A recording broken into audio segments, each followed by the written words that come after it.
J'ai une approche, de toute façon, scénique, même du chant, qui est très corporelle. Sinon, je ne serais pas appelé des chorégraphes ou des metteurs en scène. Et je dis toujours à des chefs de chœur classiques, entre guillemets, je dis, mais faites-moi venir ne serait-ce que 3 heures. Je vais faire des jeux de communication avec vos chanteurs, vous verrez qu'ils chanteront plus pareil. Non, vraiment, frottez le visage et je vais entendre une surprise.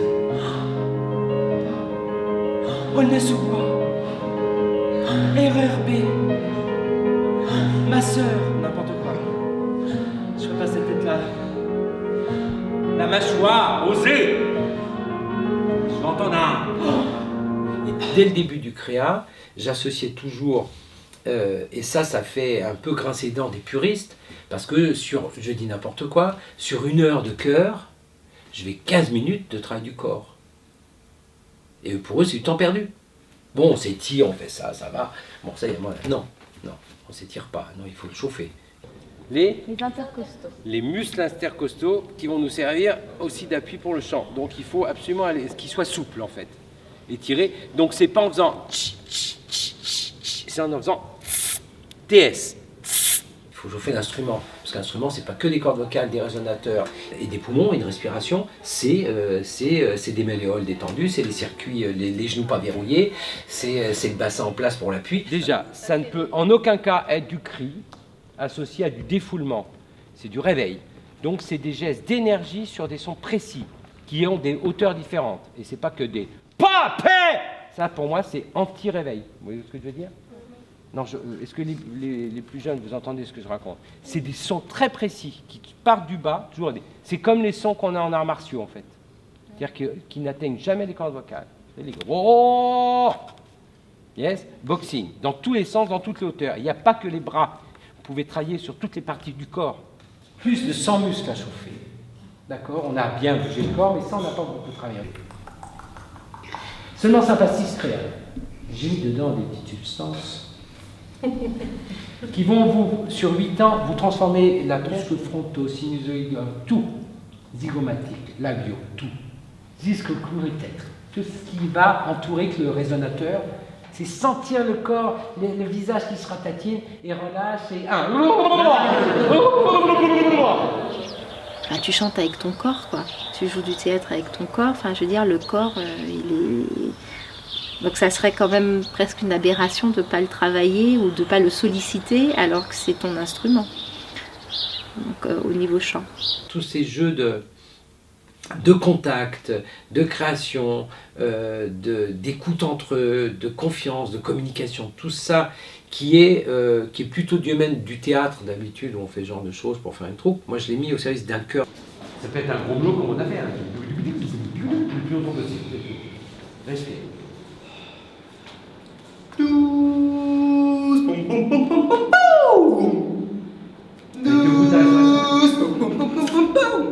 Et je redis, même si c'est pas pour l'intention de mettre en scène ou chorégraphier un chœur statique qui fait ce genre d'exercice, il s'écoute mieux, il chante mieux et il se passe un climat musical qui est bénéfique au résultat artistique. Pour moi, c'est évident. 5, 6, 5, 6, 7 et 1, 2, 3, 4, 5, 6, 7, 1, 2, 3, 4.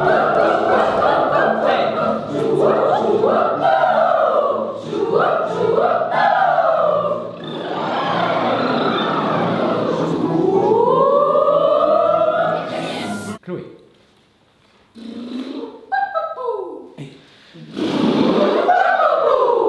Louise.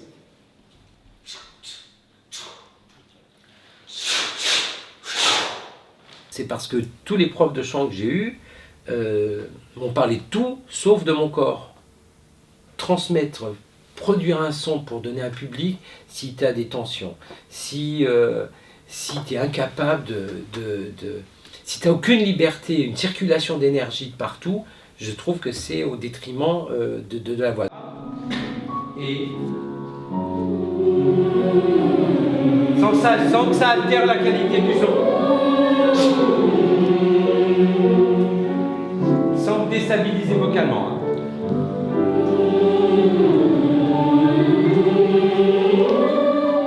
C'est profond le son.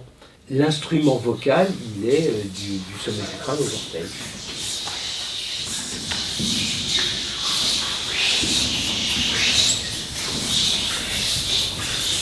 que moi, le travail vocal ne peut être véritablement sorti que s'il est corporellement vécu. Ce qui m'a toujours passionné, c'était de raconter des histoires, d'être dans une dramaturgie, ce que Anne-Marie, de raconter quelque chose et pas faire des concerts, même si je pense que même des gens qui font des concerts peuvent absolument travailler le corps et ils chanteront encore mieux même s'ils sont statiques pendant 1h30. Et parce que leurs yeux raconteront quelque chose, parce qu'ils seront corporellement en train de sonner et pas uniquement une belle technique magnifique. Ça s'appelle parler, c'est vraiment vocal. Et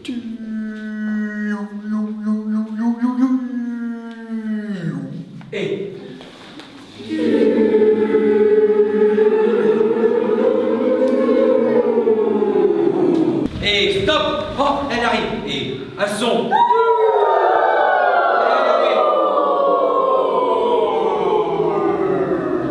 Je me disais, il y a sûrement quelque chose à trouver dans le travail corporel pour que vraiment la caisse de résonance, à tous les niveaux, aussi bien sonore que de l'aura artistique, puisse s'épanouir. Encore une fois, et fou. Ça vous aide dans le sol, chaque fois. Ah oui, et vous allez voir ça, comme ça va vous aider vocalement. Encore une fois, un que, et. Quel est le signe qui dessine en chaque fois vous Oh Georges, super. C'est une conduite de pensée. Une pensée, ça se conduit comme un son, comme un mouvement. Donc j'en ai vraiment fait mon cheval de bataille de développer vraiment ce travail, le rapport au souffle, à l'ancrage, à la projection de la voix, à l'interprétation, à créer en fait tout un environnement pour que celui qui chante, qui émet le son, soit le plus confortable possible et en même temps défendre le graphisme d'une gestuelle nette, claire, précise. Le principal dans un chant mis en mouvement, c'est que le chant sonne. Si c'est pour que les enfants chantent moins bien ou faux pas en place, il ne faut pas bouger. Avec Anne-Marie, je sais que pour moi, je ferme les yeux, ça roule, puisque le geste qu'elle va proposer facilitera l'acte vocal lui-même. Juste ça. Associé au souffle. Voilà. Avec un bel ancrage pour goûter le plaisir. Voilà, de chatouiller du lointain avec le bout de cette plume. Il y a toujours un étirement de votre colonne vocale. On va l'appeler comme ça, parce que pour moi, elle part de là et de là. Donc, voici une mauvaise colonne qui va petit à petit s'arracher quand on travaille. Et c'est naturel, et qu'au bout de 2 heures de chant, les gamins, même s'ils sentent se vautrer, ils relâchent. Vous le faites pareil, on est tous pareils. Je sais que leur voix va être différente entre je sais pas, je ne veux pas il y a un je suis assis au fond, je suis pas sur mes ischions en étirement. Donc je leur dis tenez-vous mal. Donc si là en travaillant, je vous dis tenez-vous mal, c'est que vous êtes au contraire, il faut reprendre, n'empêche que ça chante différemment quand c'est bien assis. Ça c'est à proscrire, évidemment. Ça encore plus, même si évidemment il y en a qui vont relâcher. C'est d'avoir la position des petits pieds pareils, qui fait que si je vous fais lever, allez-y, vous êtes en position pareille. Pensez qu'ici, vous avez vu, on m'a tellement tiré sur mon fil, regardez ce que ça m'a fait. J'y vais par le rire, j'y vais par l'humour, j'y vais par... mais avec l'exigence, c'est-à-dire, tu vas lâcher ton bassin, tu vas me bouger le cul, parce qu'il va... Voilà. L'assassin est Kriya.